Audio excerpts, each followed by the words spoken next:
గుర్తెరగాలంటే మన శరీరాన్ని నడిపించేటువంటి ఆత్మకు సంబంధించిందని గుర్తెరగాలి. ఇదేదో ప్రాంతానికి సంబంధించిందనో, ఇదేదో కులానికి సంబంధించిందనో, ఇదేదో మతానికి సంబంధించిందనేదో అస్సలు ఆలోచించకూడదు. ఇదేంటంటే ఈ భూమి మీదకి వచ్చినటువంటి మానవుల యొక్క శరీరాలలో ఈ దేహాన్ని నడిపిస్తున్నటువంటి ఆత్మ ఏదైతే ఉందో, ఈ ఆత్మ ఈ దేహాన్ని విడిచిన తర్వాత ఈ భూమి మీద నుండి పరమునకు చేర్చేటువంటిదిగా గమనించాలి. ఏంటి?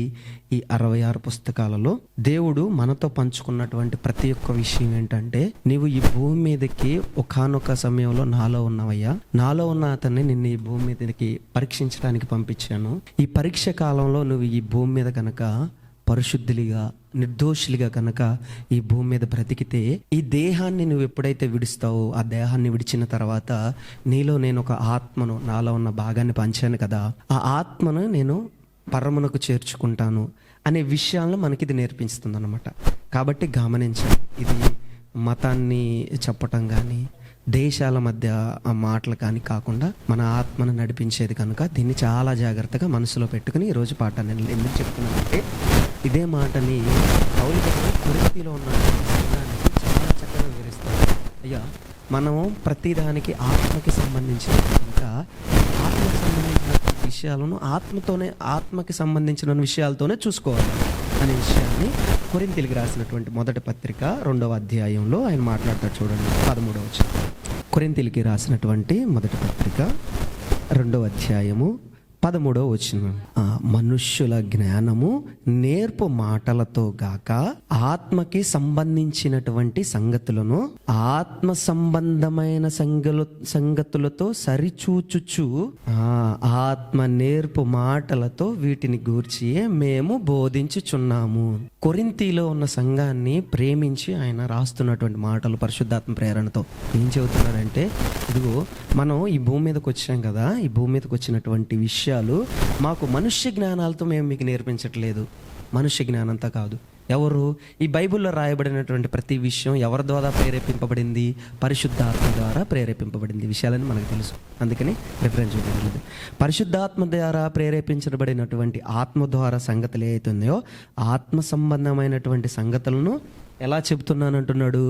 ఆత్మ సంగతులు ఏవైతే నాకు బోధిస్తున్నాయో దాని గురించే మీకు బోధిస్తాను అన్నాడు. కనుక మనం కూడా వాక్యాన్ని ధ్యానించేటప్పుడు ఎలా ధ్యానించాలంటే, ఇది మన ఆత్మకు సంబంధించింది, మన శరీరానికి సంబంధించింది కాదు అని మనం ఆలోచన చేసుకోవాలి. ఎప్పుడు కూడా మనం ఈ భూమి మీద బ్రతుకుతున్నప్పుడు ఎప్పుడు కూడా వాక్యాన్ని చేత పట్టుకున్నప్పుడు శరీరాన్ని గురించి ఆలోచించకూడదు. దేని గురించి ఆలోచించాలి? ఆత్మ కోసం. ఈ బైబిల్లో నుంచి ఏ తండ్రి అయిన దేవుడు మనకు ప్రస్తావిస్తున్న ప్రతిదీ కూడా దేని గురించి మనతో మాట్లాడుతున్నాడు? ఆత్మ గురించి. ఆత్మ గురించి. ఎందుకు? మీ ఆత్మలను రక్షించుకోండి, మీ ఆత్మలను రక్షించుకోండి పదే పదే పదే పదే చెప్తాడు. ఎందుకు చెప్తున్నాడు అంటే, నిత్యం నివసించేది ఏంటువంటిది ఏది అంటే ఆత్మ. గమనించాలి, ఏది నిత్యం ఉండేది? ఆత్మ. నిత్యుడు ఎవరు? తండ్రి అయిన దేవుడు, నిత్యుడు ఉంటున్న ఆయన. సో ఆయన భాగాల నుంచి మనం పంచుకుని వచ్చినటువంటి మనం కూడా ఎలా ఉండగలుగుతాం? నిత్యం ఉంటాం. ఏది ఉంటుంది? ఆత్మ ఉంటుంది. కనుక మనం ఎప్పుడు కూడా ఆత్మ గురించి ఆలోచన చేసుకోవాలి.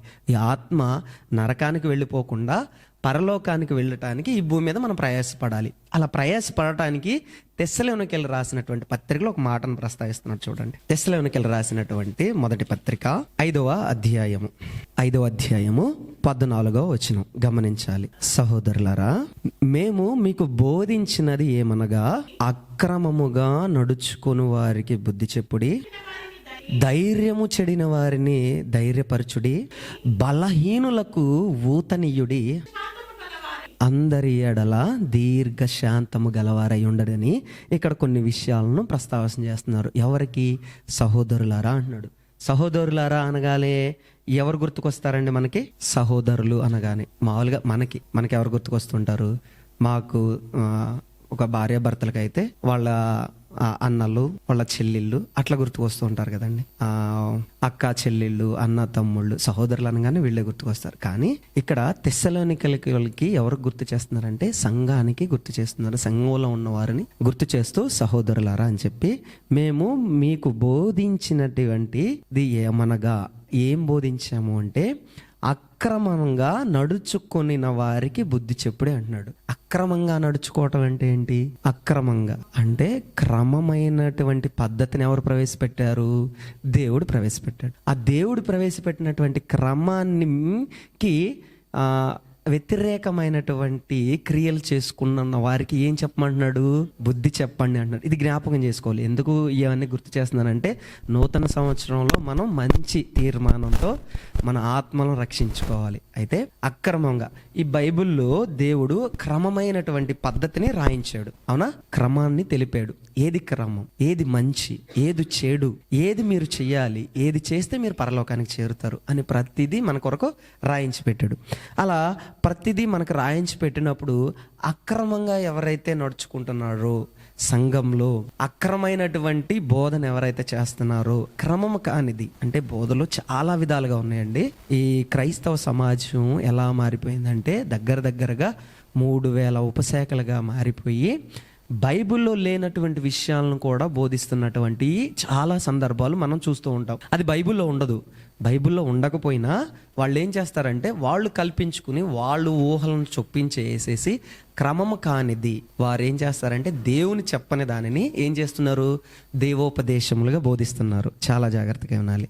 అయితే అలా చేసేదానిని మనం ఎప్పుడు కూడా బైబిల్లో ఉన్నటువంటి విషయాలను పరిశీలన చేసుకుని చక్కగా ఇది ఆత్మకి సంబంధించినట్టు విషయం కనుక దీన్ని చాలా జాగ్రత్తగా అక్రమంగా బోధించే వారికి, బాబు ఇది నువ్వు తప్పు చేస్తున్నావు, అలా చెయ్యొద్దు అని మనం చెప్పమని చెబుతున్నాడు. తర్వాత రెండో విషయాన్ని చూడండి, ఏం చెప్తాను? ధైర్యము చెడిన వారికి ధైర్యపరచుడి అంటున్నాడు. ఎవరికి ధైర్యం చెడిపోతుందండి? ఈ శరీరం గురించి ఎవరైతే ఆలోచించుకుంటూ ఉంటారో వాళ్ళందరికీ ధైర్యంగా ఉండలేరండి. గమనించాలి. ఎందుకంటే ఈ శరీరానికి సంబంధించినటువంటి ప్రతి ఒక్క ఆలోచనలో ఏముంటుందంటే, ఈ శరీరానికి కొనేకమైనటువంటి కోరికలు, ఆశలు, ఇలాంటి వలయాలు ఈ శరీరానికి చుట్టూ ఉంటాయి. బంధాలు, బాంధవ్యాలు, శరీర కోరికలు, నేత్రాశలు, ఇలాంటివన్నీ ఈ శరీరం చుట్టూ ఉంటాయి. ఈ శరీరం చుట్టూ ఉండటం వలన ఏమైపోతూ ఉంటారంటే ధైర్యాన్ని చెడిపోతూ ఉంటారు. అలా ధైర్యాన్ని చెడిపోతున్న వారికి ఏం చెప్పండి అంటున్నారంటే, ఈ శరీరం శాశ్వతమైనది కాదు. ఈ శరీరం అనేది ఈ 60-70 సంవత్సరాలు ఈ భూమి మీద ఉండే శరీరం అనేది శాశ్వతం కాదు. ఏందో తెలుసు శాశ్వతమైనది? ఈ శరీరం లోపల ఉన్నటువంటి ఆత్మ ఏదైతే ఉందో అది శాశ్వతం. దాన్ని మీరు నిలబెట్టుకోవాలి అని చెప్పేసి వాళ్ళకి ధైర్యం చెప్పాలంటాడు. అలా ధైర్యం చెప్పాలి. అలాగే తర్వాత బలహీనులకు ఊతనీయండి అంటాడు. ఎవరు బలహీనులు? ఎవరు? వారికి ఊతనీయండి అంటున్నాడు. బలహీనులుగా ఎవరు కనపడుతూ ఉంటారంటే, ఈ లోకంలో చూస్తున్న వారిని, అంగవైకల్యంతో ఉన్నవారిని, కానీ చాలా ఆరోగ్యం సరిగా లేని వారిని, అనారోగ్యంతో ఉన్నవారిని, వీళ్ళందరినీ ఏం చేస్తూ ఉంటారంటే బలహీనులుగా అనుకుంటూ ఉంటారు. కానీ బలహీనులుగా ఎవరిని చెబుతుందంటే బైబిల్, ఎవరైతే ఇప్పుడే బాప్తీసం తీసుకుంటూ ఉంటారు కదా, ఆ బాప్తీసం తీసుకుని సంఘంలోకి చేర్చబడుతూ ఉంటారు కదా, వారిని గురించి చెప్పబడుతుంది అనమాట. వాళ్ళు ఎవరంటే ఇప్పుడే కొత్తగా నూతనంగా జన్మించి క్రీస్తులోనికి వచ్చిన వారు బలహీనులు. వాళ్ళకి ఏం చేయాలి? ధైర్యం అంటే వాళ్ళకి పాలు అనే ఆహారంతో వాళ్ళకి పాలని అందించడం ద్వారా వారు దినదినము ఏమవుతూ ఉంటారంటే బలం పొందుకుంటూ ఉంటారు. మొదటిగా పాలు, తర్వాత మెత్తటి ఆహారం, తర్వాత కొంచెం గట్టి ఆహారాన్ని వాళ్ళకి కనుక మనం అందిస్తే వాళ్ళు ఏం చేస్తూ ఉంటారంటే దినదినము అంటే ఈ ఆహారం అంటే ఏదో కాదు, వాక్యం. ఈ వాక్యాన్ని వారికి చిన్న చిన్నగా వాళ్ళకి పాలు, మెత్తనిది, అలాగే గట్టిది, అలా మెల్లిమెల్లిగా వారికి అందిస్తూ ఉంటే వాళ్ళు ఏమైపోతూ ఉంటారు? చాలా గట్టిగా అయిపోతూ ఉంటారు అనమాట. అయితే అలా బలహీనులకి ఏం చేయమంటున్నాడంటే ఊతనేయండి అంటున్నాడు. అది ఆయన తెలియచేస్తున్నటువంటి. కనుక ఎవరైతే కొత్తగా వస్తున్నారో వాళ్ళందరికీ వాక్యం ద్వారా మంచిగా వారికి మంచి వాక్యాన్ని వారికి అందిస్తూ ఉంటూ ఎప్పుడు మనము సంఘంగా కూడుకున్నప్పుడు పక్కనున్న వారికి వారు బలహీనులుగా కొన్ని ప్రశ్నలు వేస్తూ ఉంటారు. అలా ప్రశ్నలు వేస్తున్నప్పుడు మనం అరే మీకు ఇది కూడా తెలియదా అని కాకుండా, నాన్న అది అలా కాదు అని వారికి మంచిగా విఫలంగా, ఇదిగో పలానా సందర్భం ఇలా ఉంది, ఈ సందర్భం ఇలా ఉంది కనుక ఈ సందర్భాన్ని మనం ఇలా అర్థం చేసుకోవాలి అని మనం వారికి మంచిగా ఒకదాని తర్వాత ఒకటి మెల్లిగా వాళ్ళకి అర్థం చేపిస్తూ ఉంటే వాళ్ళు ఒకనాటికి గట్టి ఆహారాన్ని తినే స్థితిలోనికి వస్తారనమాట. కాబట్టి ఇలా బలహీనులుగా ఉన్న వారిని ఏం చేయమంటున్నాడు? ఓ తనయండి అంటున్నాడు. ఇక చివరికి ఏమంటున్నాడంటే అందరి ఎడల దీర్ఘశాంతం గలవారై ఉండడి అంటున్నాడు. చూడండి, అందరి ఎడల ఎలా ఉండమంటున్నాడు? దీర్ఘశాంతం అంట. అసలు దీర్ఘశాంతానికి గా ఉన్నటువంటి వ్యక్తి ఒక ఆయన ఉన్నారు. ఆయన ఎవరంటే తండ్రి అయిన దేవుడు. ఆయన ఎంతకాలం నుంచి తన పిల్లల కొరకు ఎదురు చూస్తున్నాడంటే దీర్ఘశాంతంతో నా పిల్లలు వస్తారు అని ఎంతో కాలంగా, ఆ కాలాన్ని మనం చెప్పలేమండి, అంతకాలంగా ఎదురు చూస్తూనే ఉన్నారు.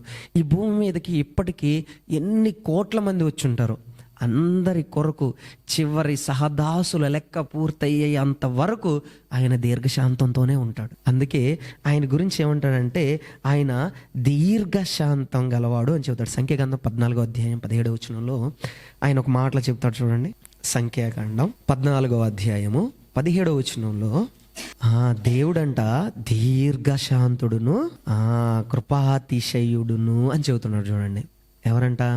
తండ్రి అయిన దేవుడినే ఆయనకు చెప్తున్నారు దీర్ఘశాంతుడు అని చెబుతున్నారు. ఆయన గురించి చెబుతున్నారు. ఆయన మన ఎడల దీర్ఘశాంతం కలిగి ఉన్నాడంట. అలాగే మనం కూడా సంఘంలో ఎలా ఉండాలంటే సహోదరుల మధ్య అందరితో కలిసి ఏం జరుగుతున్నా కానీ దీర్ఘశాంతంతో ఎదురు చూస్తూ ఉండాలి. అదే అంటాడు, సహోదరుల దగ్గరికి నేను వెళ్ళి ఎన్నిసార్లు అతన్ని క్షమించాలి నా ఎడలు తప్పు చేస్తే అంటే 7 సార్లు మటుక అంటే కాదు, 70 సంవత్సరాల మటుకు అంటాడు. అంటే 70 సంవత్సరాలంటే ఈ శరీరం మట్టికి చేరేంత వరకు అని దీర్ఘకాలాన్ని చెప్తున్నాడు అనమాట. అంటే ప్రతి ఒక్కరిని కూడా మనం ఎలా చూడాలంటే దీర్ఘశాంతంతో వారికి చక్కగా వాక్యాన్ని నేర్పించుకుంటూ ఎదురు చూస్తూ ఉండాలి. కనుక ఎవరి ఎడల మనం ద్వేషంతో కాక, ఎవరి ఎడల మనం కక్షలతో కాక, ఎవరి ఎడల మనం ఏంటంటే కుతంత్రాలతో కాక అందరి ఎడల దీర్ఘశాంతంతో ప్రేమ కలిగి ఉండాలి. నేను ఈ మొత్తం మీకు చెప్పిందంతా ఆత్మఫలాల్లో ఉంటుంది. దీర్ఘశాంతం అనేది ఆత్మఫలాల్లో ఉంటుంది. ఆత్మఫలంలోనిది ఒకటి విశ్వాసం అనేది కానీ, దీర్ఘ శాంతం అనేది కానీ ఆత్మఫలాలు, ఆత్మకి ఉండేటువంటి ఫలం దీర్ఘశాంతం. కనుక ఈ మాటలు మీరందరూ చాలా జాగ్రత్తగా హృదయాల్లో పదులుపరుచుకుని మీ యొక్క జీవితాల్లో వీటిని అవలంబించుకుంటారని కోరుకుంటూ నా మాటలు ముగిస్తున్నాను. సమయం ఇచ్చినటువంటి సహోదరులకు క్రీస్తు పేరిట వందనాలు తెలియజేసుకుంటాం. సరే, ప్రార్థన చేసుకుంటాం. మమ్మల్ని అతిమిక్కిలిగా ప్రేమించిన మా ప్రియ పరలోకపు తండ్రి, మీ ఘనమైన శ్రేష్టమైన ఉన్నతమైనటువంటి నామానికి యేసుక్రీస్తు వారి ద్వారా కృతజ్ఞతాస్తుతులు తెలియజేసుకుంటున్నాను అన్న. ఇదిగో తండ్రి, ఈ నూతన సంవత్సరంలో మాకు 2వ పునరుత్థాన దినంలో మాకు మంచిగా కూడుకొని మీ మాటలు వినుటకు మీ కృపను చూపించారు తండ్రి. అందుకే కృతజ్ఞతాస్తుతులు తెలియజేసుకుంటున్నాను నాన్న. ఇదిగో తండ్రి, మీరు నేర్పినటువంటి మాటల్లో కొన్ని మాటలు మీ పిల్లలకు తెలియజేశాను. విన్న ప్రతి ఒక్క మాట వారి యొక్క హృదయాలలో నూరంతలుగా ఫలింప చేసుకుని ఈ నూతన సంవత్సరంలో మంచి నిర్ణయాలు తీసుకుని ఈ భూమి మీద నుండి మీరున్న లోకానికి చేరుకోవటానికి, బాటలు వేసుకోవటానికి మీ కృపను, మీ సహాయాన్ని అనుగ్రహిస్తారని వేడుకుంటూ ఈ ప్రార్థన యేసుక్రీస్తు వారి పుణ్య నామాన్ని అడిగి వేడుకుంటున్నాను మా కన్న తండ్రి. ఆమేన్.